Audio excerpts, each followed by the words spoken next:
For way too long, wealth management has been an exclusive club, VIP access only, fancy advisors, high-end tools, insider knowledge, all reserved for the ultra-rich. And the rest of us?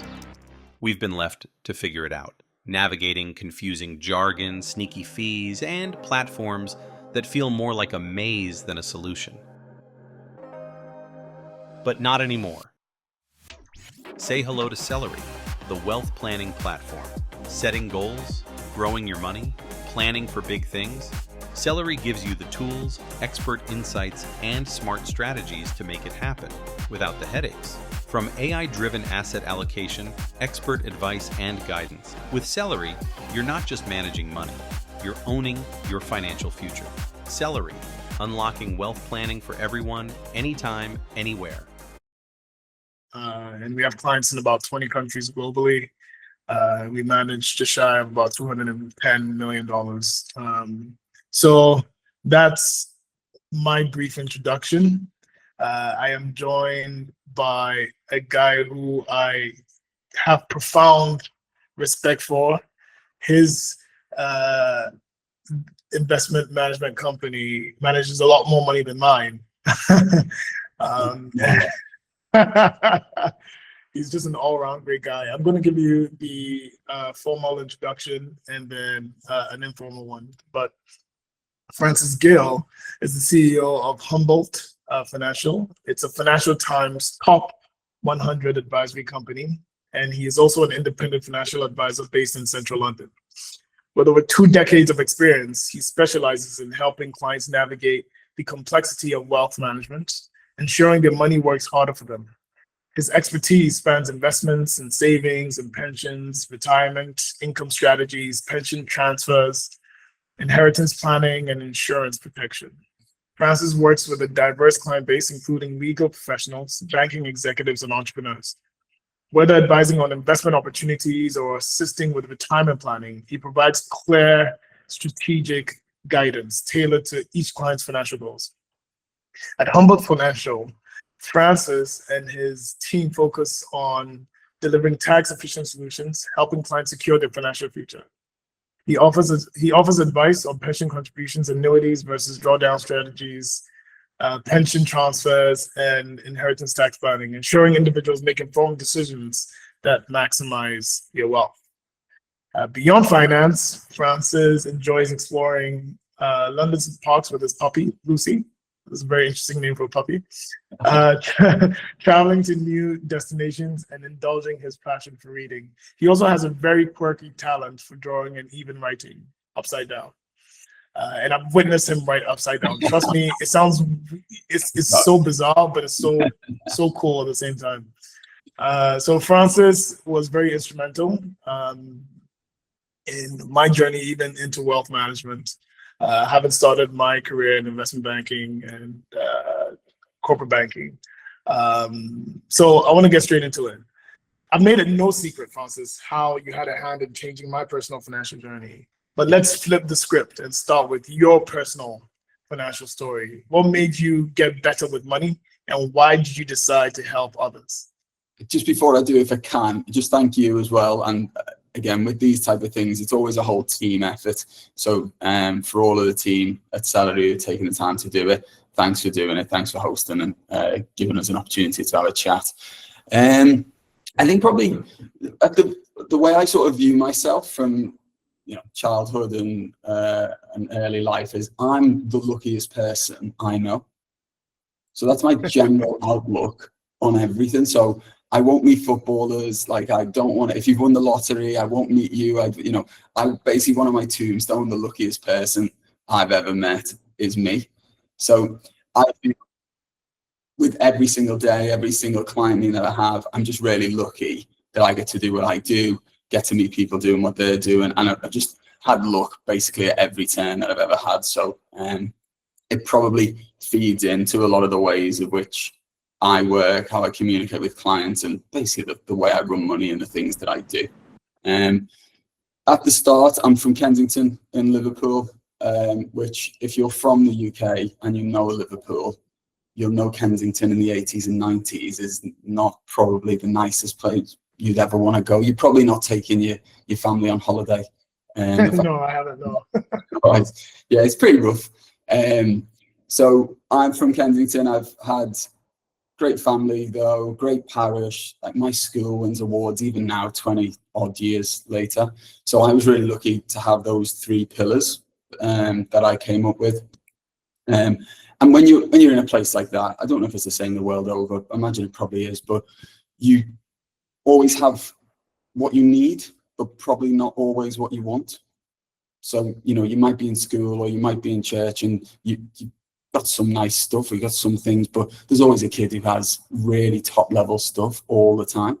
And I think when it comes to finances and ambition, probably just having those people around me, I started that fire early on, I would say, and trying to make sure that I was chasing those things, I was trying to achieve those things, and in your sort of 5, 6, 7, something like that. So from a tough spot, but really nice, really lucky. I was the kid in secondary school who was selling, cans of Coke for a markup. I was buying Walker's crisps at wholesale, selling them retail at break. So entrepreneurial flair. I mean, I got detention more than I'd like to admit for doing that, but an element of entrepreneurial flair, I like to think. When I was in secondary school, I did law at university, which was probably a mistake in hindsight. I probably realized it was a mistake pretty early on. So apologies to any lawyers. I'm sure you enjoy it and it's great. It just wasn't for me, but I'm quite stubborn. So when I start something, I don't like to stop and I want to carry on. So I did the full 3 years undergrad, but spent a lot of the time reading about financial stuff, reading a lot about behavioral science, those type of things, and not really that much law stuff, if I'm being honest, not too much of that, but just again, more time exposing myself to Warren Buffett, Charlie Munger, the sort of big gods of finance. I left university in 2010, started in the city in 2010, but if you recall, back in 2010, there was the financial crisis of 2008 that people hadn't really got over the hangover yet. So to come out and try and get a job in law was everyone who'd had a career in banking had basically now, profession was the only professional taken on. So they're all taking up all of the grad roles in the space. So I basically got a role in a financial planning firm. They were like, we don't really know who you are and your CV is okay. So here's some stuff to do, get on with it, try and impress us, see how you go.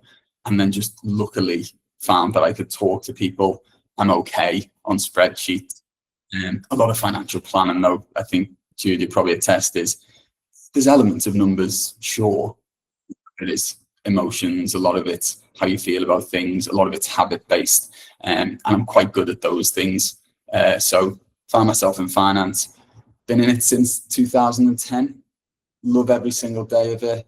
I'd say probably the things that get me going, keep wanting to do it, when you have a client who has a moment when all of the stress of running a financial plan or all the stress of just day-to-day finances, when you're in a meeting with them, and sometimes it's 4 or 5 meetings, but you're in a meeting with them and you just see their shoulders drop and you just know that they are now completely comfortable, completely feel like things are under control, and it's just the best feeling, like hands down. It must be like what Cristiano Ronaldo feels when he scores, because when you see that and clients are just so relaxed, cool about it, and that's what it is for me. And I suppose it is where it goes in future. I'd say to clients all the time, they probably don't love hearing it, but you probably won't feel like you've got an awful lot of money with me, maybe until you get to your late 50s, early 60s, and then all of a sudden you'll be the richest person you know, or at least top 2 or 3. And a lot of the things that we're talking about today, I think, are habit forming, are things that don't feel like they have that much of a direct effect on the big outcome as you get later on in life. But I've gone through 15-year-long journeys with clients, and that is hands down how all of them get to that age and feel. They start with me when they're 40, they get to 55, all of a sudden they're loaded, or they're completely financially secure and independent is how most of them feel. Wow. Francis, I don't think I knew that story. Yeah, okay. That's really fascinating. So I have a question for you, Sure. and to the audience. You can think about your questions as we go along. There'll be an opportunity to get them asked, and I'll be doing the asking. Sadly, to manage numbers, we can't really have you unmute yourself and ask questions. So please do look at the chat box. There's some instructions in terms of how to get your questions asked, and yeah, we'll take them up later in programming. But Francis, people seem to be a lot more nervous nowadays. Even over the past few weeks, we've had a lot more people reach out to us, J Group Celerey, about, even as far as Australia and the US, just asking questions about their finances. And, some do have some real concerns, but for a lot of them, when you actually pop open the hood and look under, they're doing a lot better than they think. So what do you think is driving this whole sort of, anxiousness, anxiety, nervousness? What's driving that lately? Are you seeing this as well? Yeah, 100%. And I don't think I think moments in the news or moments in people's lives bring it home, but I think it's been coming for a long time. I think people look online sometimes and get an idea about, it used to be, keeping up with the Joneses has probably been a phrase for over 100 years, but that would have been quite people and people in your circle, on the school run, colleagues at work. But now through social media, everyone looks online like they're killing it. Like every person on Instagram is basically a baby billionaire, and I sit with some of them, and it's just not real. It's just not. For some it is, but for the vast majority of it, it's just not where it's at. And so I think the thing that we always start with, the clients thing that I always start with is, what's enough? What's enough for you? Don't worry about anything else that's going on outside of, the four walls in which you live. What's enough for you? Like, is the car that you've got a nice car? From the money that's coming in, do you feel like you can treat your spouse to a bunch of flowers, a date night? What is that number? And honestly, that can be one of the hardest questions that clients get asked, because they basically spent 5, 10, maybe 15 years being enough is whatever's coming in and whatever's happening. And now to have those levels of uncertainty in the space change that feeling for them, or change what they thought was enough, it can be tough for them to get on top of. So I'd say the first thing is, yeah, absolutely, everyone's feeling it. It's not. I'm not trying to shy away from that, but you can only control what you can control. So first things first, what's the enough bit for you? And I'd also say, sometimes just living simply. Like, again, looking on Instagram, everyone's in Zuma, everyone's in Nobu 5 nights a week. I just don't think that's realistic. It just isn't. And going for a walk in the park, you mentioned at the start about me and my dog. It costs virtually nothing to pop her in the back of the car, drive 10 minutes to the beach or somewhere local to you, nice open space, walk the dog for an hour. It will distress you, it will help mental health. There's so many benefits to it, but you don't need to spend a lot of money to enjoy your day, enjoy your life. So just a reevaluation, I'd say, on that of, okay, there's pressures financially, definitely, on spending, definitely, but can you get some enjoyment out of things without spending more money, without, even if it's something that you've done for a long time, without doing that again? And I'd say probably just maybe look at what you're doing day to day at work, and just, can you simplify it a little bit? Can you just get back to things that you enjoy, the things that you are really, really good at? When you were saying before about some of the things that I'm good at, I don't know if it's just the Brit, so, put in the comments or let me know if it's just a British thing, but I almost feel bad. All of those things are true, but I almost feel bad about the fact that, yeah, you're saying it and you're being really nice to me. But on the other side, I've spent 15 years doing it, so if I don't feel like I'm really good, or I don't feel like I'm special in that spot, I need to get back to that. And ultimately, in whatever field you're in, whatever profession you're in, if you're a master in that field, if you're excellent in that field, how can you not be paid a little bit more? How can you not ask customers to pay a little bit more for the things that you do? Might be a sort of third thing that may take a little bit of time to redevelop again and get back into. But I think a selection of those three things would probably maybe make you feel a bit more comfortable just about where stuff is as it stands, and not be so drawn to the external. When you say getting customers to pay a little bit more, it just reminded me of you asking me to pay a little bit more for my pension. Francis, can I get a discount? Financial advice should always be paid more at all times. That's not where the discount should come from. Oh, God. I'm going to ask you for a discount. You said something that really resonated. You said, part of the issue with a lot of the, nervousness that permeates our society today is literally the keeping up with the Joneses syndrome. And we have extremely sophisticated algorithms nowadays in social media that constantly reinforce to us other people's highlights and how well they're doing. And it makes you feel like you're always falling behind. But one thing that I picked up on in your most recent response was you used the keyword uncertainty. And that's one constant in life that I've come to know is change. And in life, the odds of a person encountering one or a combination of the following things is almost bankable. Illness, divorce, wayward children, job losses, business failure, car trouble, ill health, the odds of you, if you live long enough, encountering at least one of those things is almost 100%. Yeah. So how does one create these shock absorbers in life to weather these storms? Where do they start? The first thing I would probably say is just building a financial cushion. 3 to 6 months worth of net outgoings in a boring, simple, easily accessible current account. I've used 3 to 6 just because if, as you get higher up the corporate ladder, certainly in an employed role, your job becomes more niche, you become more masterful in whatever it is that you're doing. And there's just probably fewer of those roles around.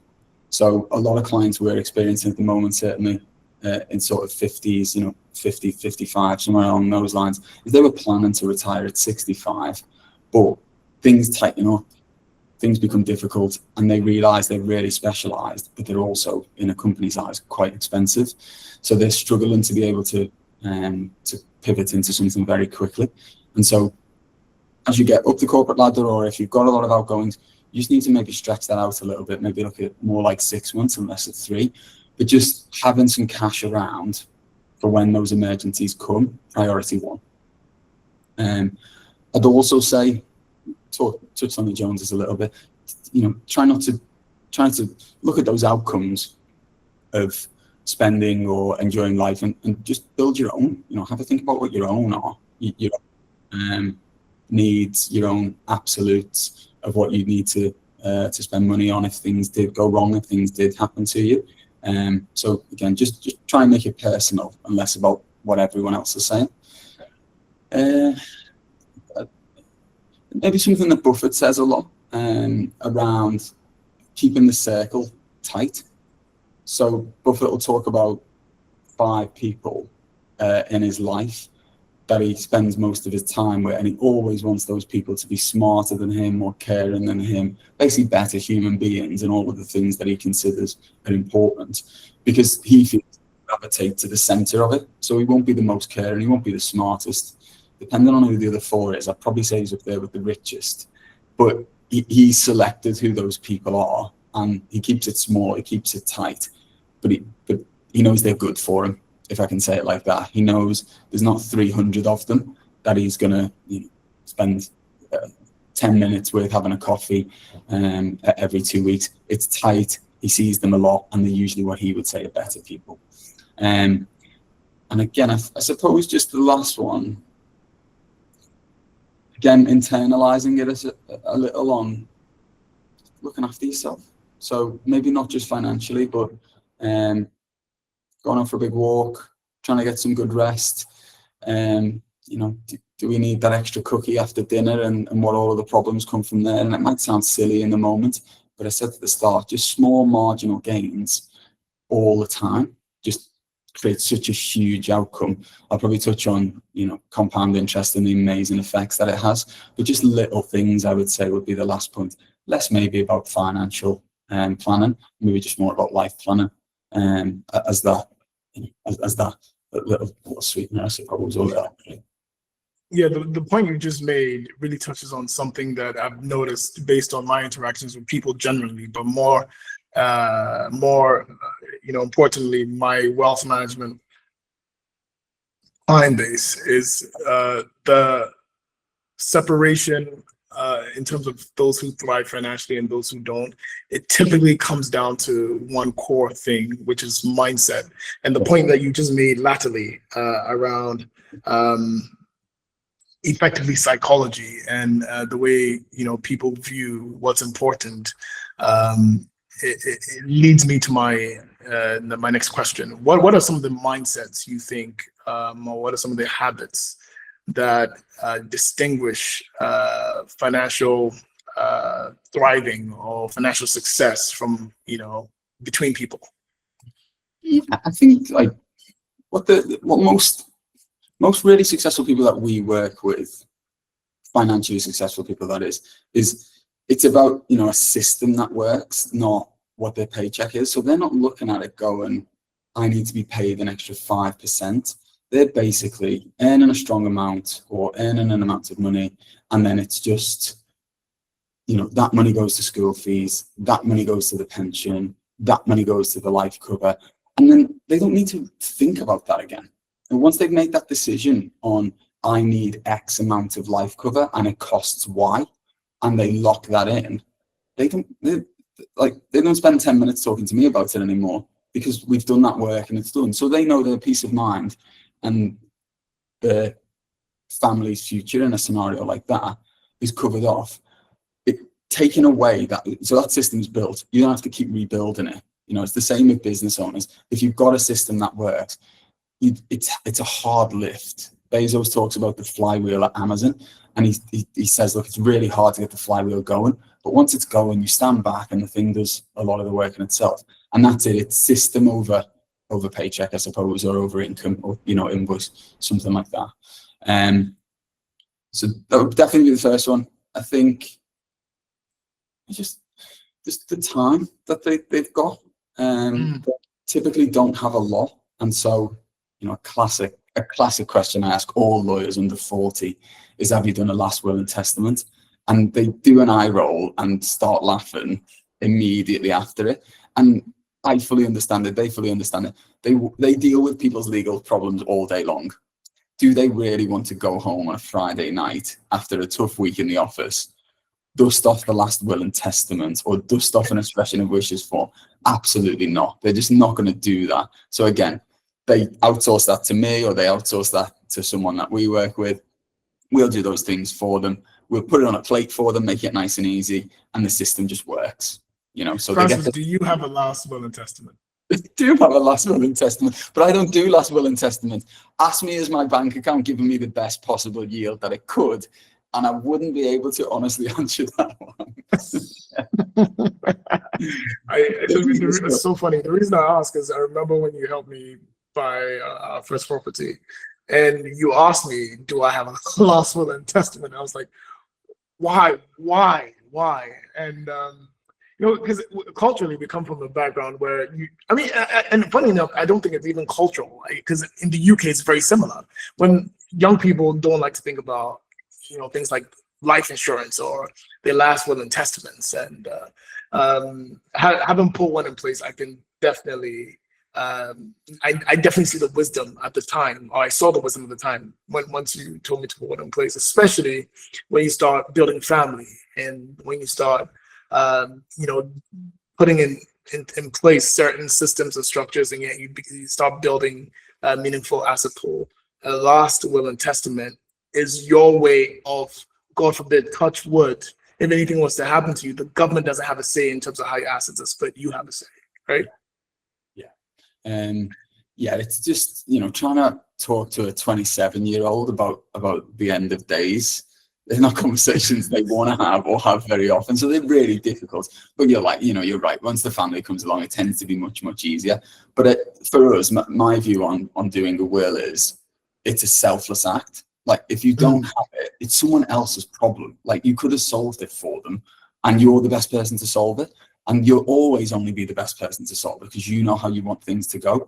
So again, often my line to clients who really don't get around to it is just do a selfless act for, I'll waive the fee or I'll try and find something that I can do for them. I'll refer them to someone or something. And I'll just say, look, can you pass it forward by just doing your will, if that's okay, and just taking it off the to-do list.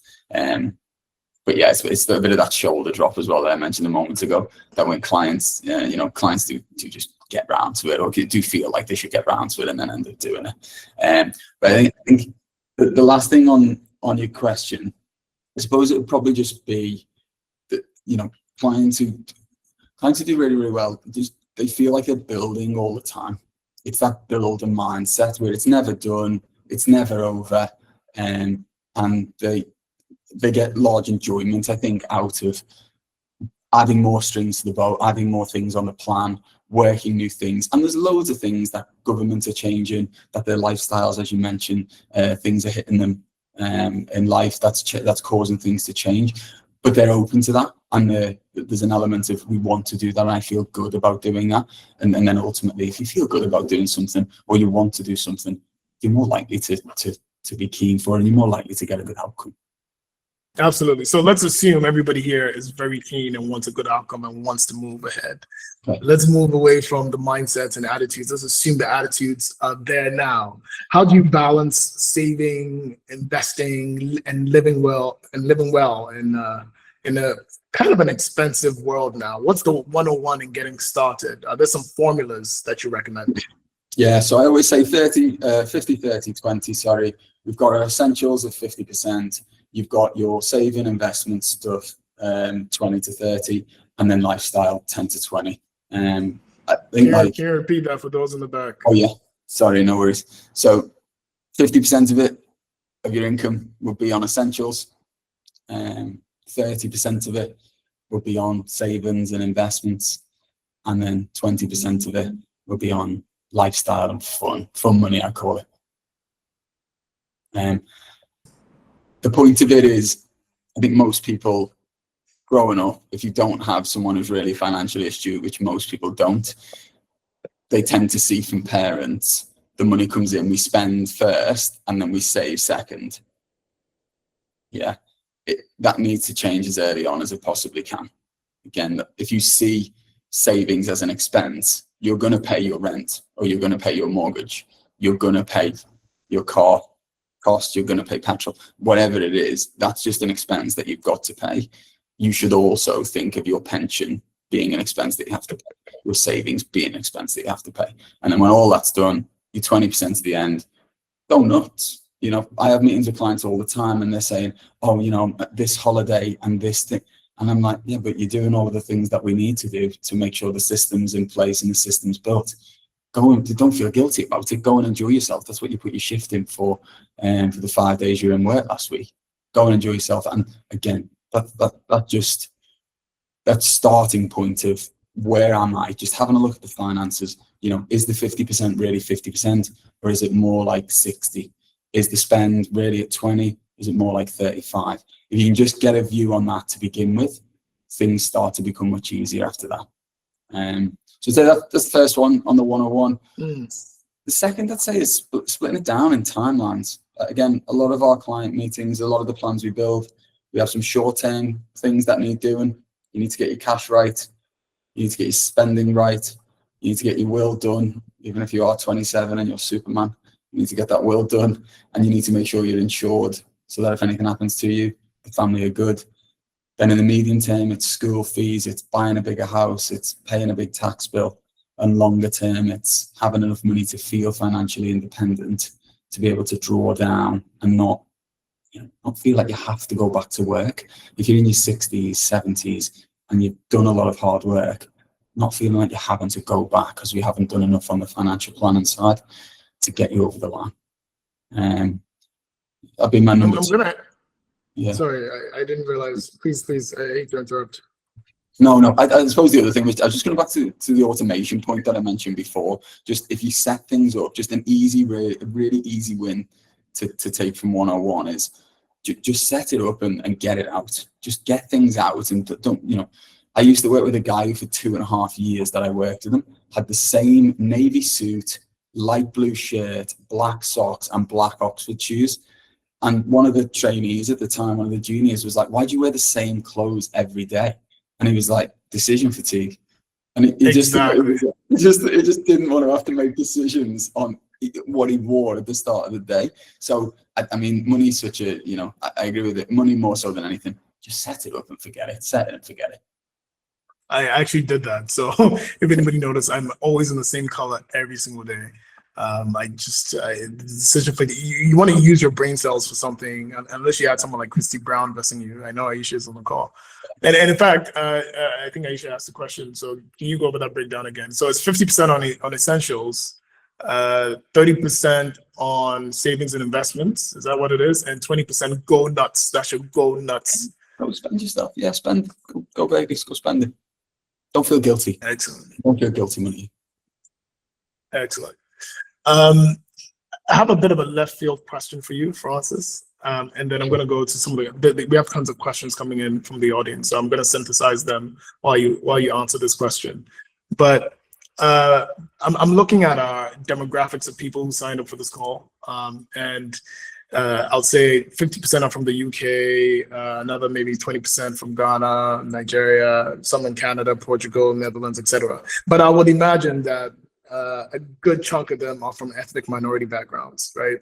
And there's this term that Trevor Noah used in his book, Born a Crime. I don't know if you've read that book, Francis. Yeah, I read that one, yeah. Okay. And it's something that a lot of us identify with, which is the black tax, which effectively is saying that, especially from a lot of people from ethnic minority backgrounds, typically one person begins to make it within their family, within their context, there is an incumbency placed on them to effectively help out. You know, so how do you, in your opinion, how do we deal with generosity once we're beginning to make a bit of income? How do we deal with the black tax, and how do we manage that situation? Yeah, Trevor Noah is such an interesting one. Actually, I read that book. I was driving around Namibia in October and heard it on audio, because you can't read the Trevor Noah book, in my opinion. The audio book is much better. Yeah, absolutely. Yeah. And so he's like maybe 3 or 4 years older than me, but we've had quite like a similar life in many ways, where like we've come up and things we were doing at around the same age. Obviously, he's then gone into a stratosphere that I haven't gone into, but it's just, yeah, I find it so interesting. Such a good book.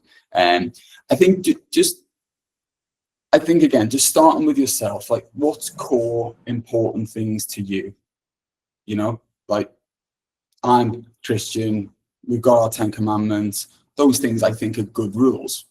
Generally speaking, I think I'd say they're good rules to people who aren't Christians. So those are things that are just core to what I think are good values and good things that I want to be doing day in, day out, and I want to be living my life by.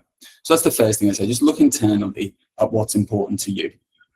I think secondly, if you're around someone who is doing really well, just be really conscious that that exists. You know, that type of tax exists on people, and they know that, and you know that.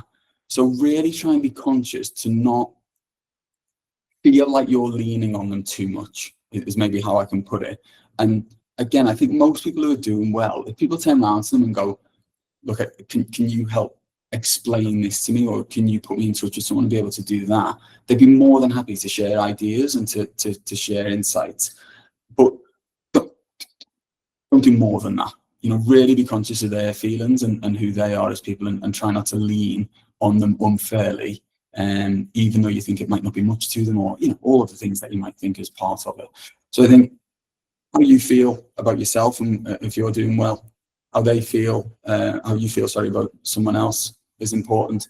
And I think just try to,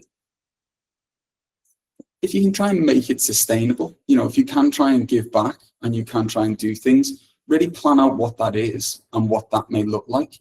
Feeling like you should be generous is not a bad thing. Feeling like you should help out other people who are from a similar situation to you, to help them get up and get on. Those feelings aren't bad feelings. It needs to be sustainable, doesn't it? And only you can really decide that, given your individual circumstances at the time.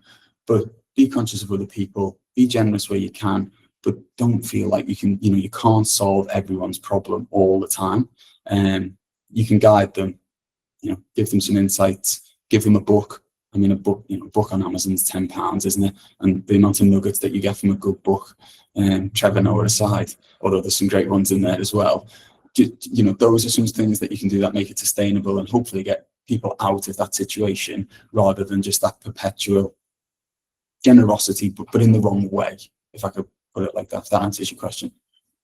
It does, Francis. Thank you. I'm going to briefly pop into some of the questions that I've synthesized offline, maybe give you a catch-all question from this. One attendee says, I want to know what practical steps, i.e. make it very practical, or investments they can make so that their next generation has a better and more free life. I'm quoting this verbatim, a better and more free life than they have had. So effectively, what investments or practical steps can they take now so that their next generation can live a better life than they've lived hitherto? Yeah, great question. First one is save more than you spend, basically. Save something out of each paycheck. That can be invested.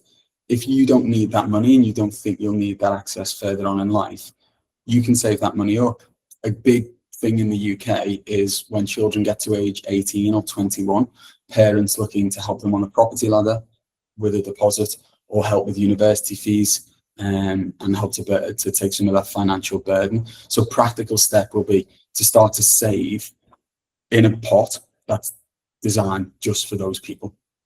So not something that you can access, preferably. If you can, no worries, but in your mind, it needs to be something for them. Gotcha. And you know how you mentioned 50% on essentials, 30% Yep. savings and investment, 20% ball out. Within that 30% savings and investment, what will be a good investment? How should people be investing? Product-wise, or do you mean as a product, or do you mean as like a for the next generation? Yeah, just generally, let's assume that 30% amounted to $10,000, right? Where should they be putting that $10,000? How should they be investing? Yeah, the cash. So again, savings and cash, you need to have that 3 to 6 months first and foremost. You then need to pay off debt secondly. So if you're paying 20% on a credit card, don't worry about what the S&P is going to do next week, because you're not catching it at 20%, going in reverse 20%. So get the cash up, pay the debt off, pay your insurances, because again, if you're able to keep this going for only 6 months because you're off work and there's no further income, your insurances pay out and then let you carry on for longer. You then should be looking at pension. Pension, I would say, typically should be around 15% of total earnings, but usually in the UK it's warped a little, because in the UK you get a kicker from your employer. And then it's really where a financial advisor and where something like Celerey can help is, if you know what amount you want to gift them, like if you have that goal, then the amount that goes away, the computer does that for you. So the thing that you should use an advisor for is working out where those numbers are and how it fits. But the practical steps of it, that's where AI is great. It can project out and plan out what you need to put away each month in order to hit that goal. So my last point would be, if you know what the goal is for what you'd like to gift, the tech, the AI will do the work for you in that way and give you that exact number for you. So I feel like I've shirked that question as well. I'm really not trying to, but it's just, without knowing age and time and of course, return on investments, it's really hard, but the tech will be able to come in at that last stage, I'm confident.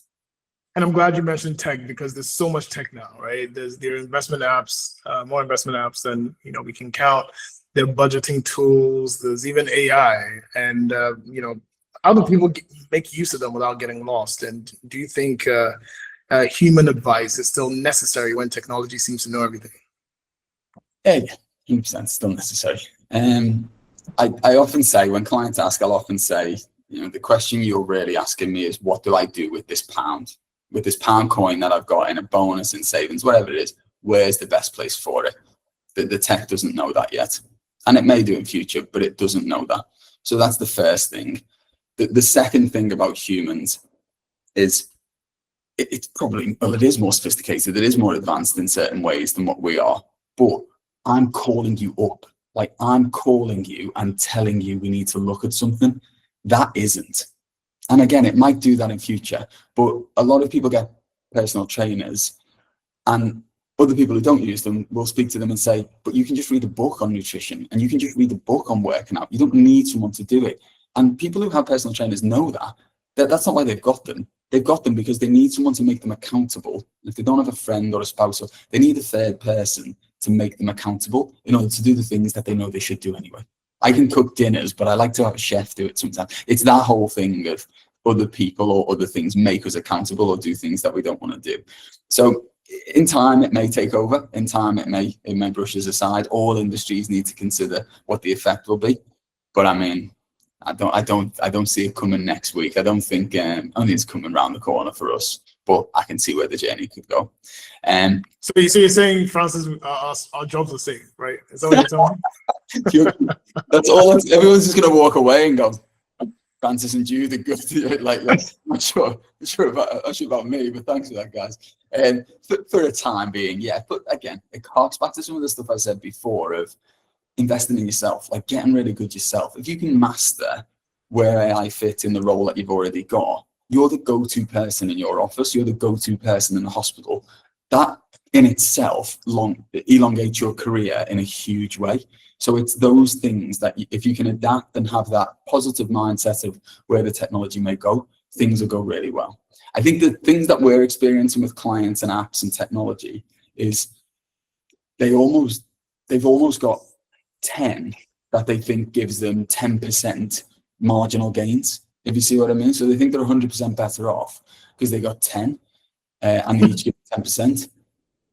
It just doesn't work like that. You need 3. Like 3 more of anything in my day is a lot. So if I'm getting 3 more apps, I'm getting 3 more banking apps or 3 more investment apps, that's a lot. So choose wisely, choose the best of the best, and like get good at them and get sticking with them.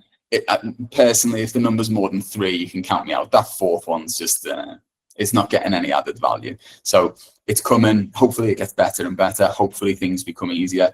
I was thinking last week about personal computers. Have probably been out since the 70s. Someone may correct me if I'm wrong, but feels like it probably came out around 70s, 80s, something like that. With 40 or 50 years after the personal computer came out. But I bet you when the personal computer was invented, secretaries up and down the world, personal assistants, executives up and down the world were thinking, my job's done. I'm a typewriter. My job's done. This thing's going to take over. No, there's more EAs. There's more. If you go on Upwork or you go on Fiverr, there's more EAs and PAs now than there ever has been. So how can we have 50 years of technology gains and have people more? And all that happens is, instead of it being the preserve, you mentioned at the very start, the preserve of CEOs and the top of the top, it's just middle managers have got people helping them out in that space now.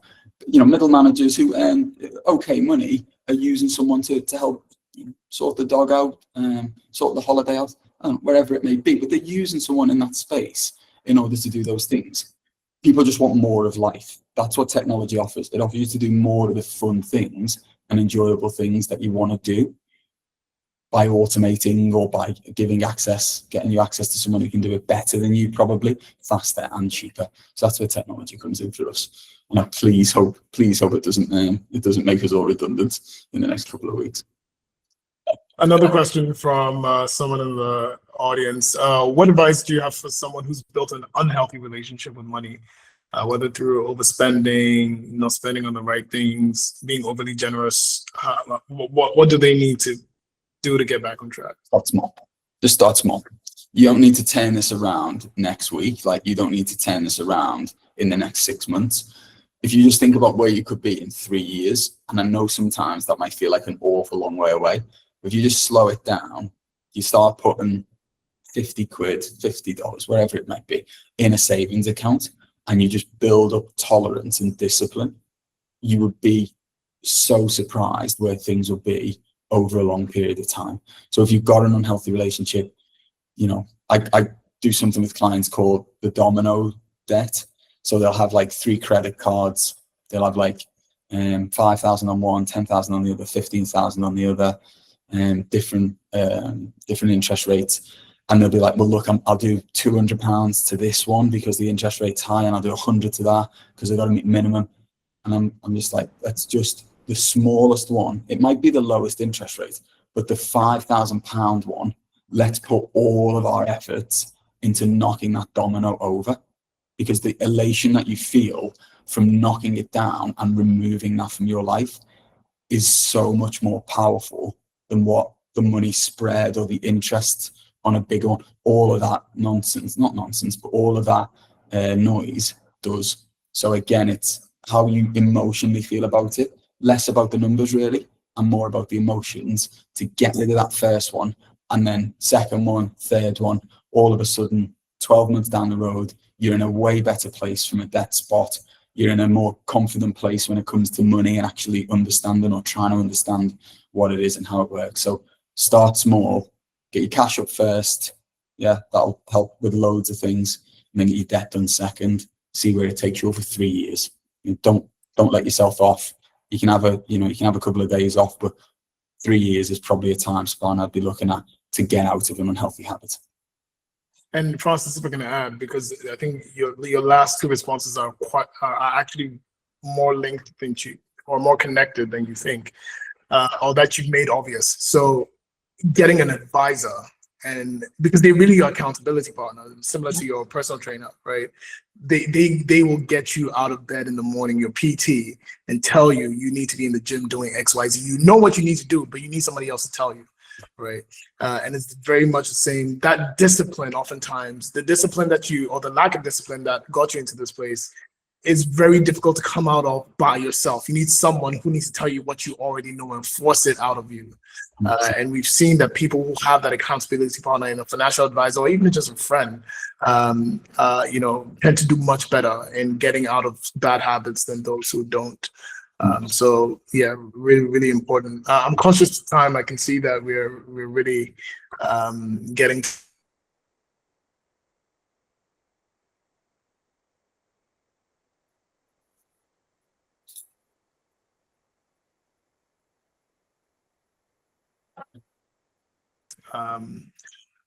What's the smartest money move anyone could make this year heading into next year? What is the smartest money move anybody can make?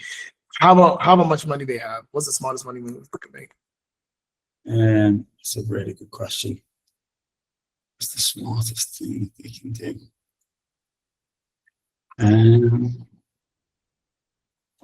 Look, I don't know what's coming next year. I don't know where it could be. So I think just take stock. Just have a financial health check. Just take stock of where you're at. Some things you might think are really tough, and they're not. You know, you're not in a bad spot for yourself or even respect to peers. Sometimes you might think things are going really well and you completely tipped it off. Again, like your PT might come in and say you need to do more squats, or probably with a financial planner, you know, you need to relook at the pension, because if this doesn't carry on growing the way it has done over the last 12 years, we might not get to where you think you're going. And all of the things that you mentioned before, you know, these life events that they come out of the blue a lot of the time. But if you've done a financial health check and you've taken stock, I think you go from being reactive to something to being able to start to work through it really quickly. Because you know where things are, you know what your limitations are, you know what your options are. And so, yeah, do a financial health check, do it with an advisor, do it with a best friend. I don't know if I've told you about financial date nights. Is this something I ever spoke to you about in the past? No, Tell me more. Okay, cool. So when I'm working usually with a couple, it's just called a date night for that reason, really. It doesn't need to be a spouse or anyone else. But basically, you usually get in a client relationship, one client who's really interested in finances and one who would want to be anywhere else in the world. And that's why they're together usually, because opposites attract, and that's why they love one another. And so to try and get them to do some things they need to do, update your will, fill in some forms, I don't know, boring finance stuff that one of them certainly doesn't want to do, I tell them to go on a date, and between when they order to when the starter or the meal comes out, they get the laptop out, they whiz through the things that they need to do, they tick the boxes, they send the emails, they cancel the direct debits, whatever it is that it's done, and they try and get that done in the 15-20 minutes it takes before the food comes out. But what it does is it allows you to do boring financial things, but it wraps it up in something that I'd say both people, but certainly the other half who's not that interested, feels interested in and will want to go and do. So you basically just trick yourself doing into a financial planning conversation that you probably don't want to have by then rewarding yourself immediately after it with some delicious food. But then it's only 15-20 minutes as well, so you know you're not going to be there for hours on it. It's just a short space of time, and the money you save by doing that, wherever you go, it doesn't matter, to be maybe some limits, but wherever you go and wherever you spend, the money you will save by doing those things, the meal will pay for itself 10 times over. Gotcha. Okay.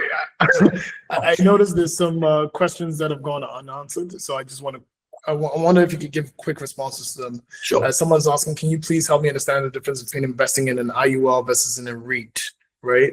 Which one would you recommend for a newbie investor? I assume that an IUL is an acronym for insurance. I don't know if you're familiar with that. And I'm sorry? Yes. It's not something that exists in the UK, not under that term. So if they can come out with maybe another variation of it, I might be able to work it out for you. Okay, so we can take that offline maybe. And final question for you, is increasing earning capacity important on this wealth building journey, considering the rising cost of living in cities like London and many cities around the world? Look, it's always going to help, but it's not essential. Like, worrying about what you're spending will yield you more than earning more. It will always help. If you get paid 10% more and you don't spend any more, look, mathematically it will always help, but it's not the be all and end all. Like, if you don't get a pay rise this year, that's not a strong enough reason to not save or to not spend, and not do the things that you should, hopefully, after having this conversation, some of the things that you could be doing. So it would help, sure, I'm not ignorant to that, absolutely. But what would help even more is, where am I? What am I doing? And can I start to pull back? Can I save some pennies rather than earn some pennies? Understood. Francis, I want to say massive thank you. I want to recap on some of the things that you've shared, which are absolutely brilliant nuggets for all of us to take home. First is the formulation or the formula of how you should be managing your money. That's 50% on essentials, 30% on savings and investments, and the remainder 20% just ball out, lifestyle, enjoy yourself. You also made mention of having a last will and testament. I think someone asked what that was, and I just want to repeat it for their benefit. It's the last will and testament. It's effectively your will, but the formal terminology is last will and testament. And obviously, you talk about how it's beneficial to improve your income, but you also need to watch what you're spending on and do a financial audit and a personal financial health check on yourself. And finally, technology is helping make our lives easier around managing our finances, but you can't discount or discredit the importance of a human financial advisor. So Francis, thank you so much for spending time with us. This has been hugely beneficial. And to everyone that joined, I want to thank you for your time this evening, this afternoon, wherever you are. And hopefully we'll catch you on the next webinar.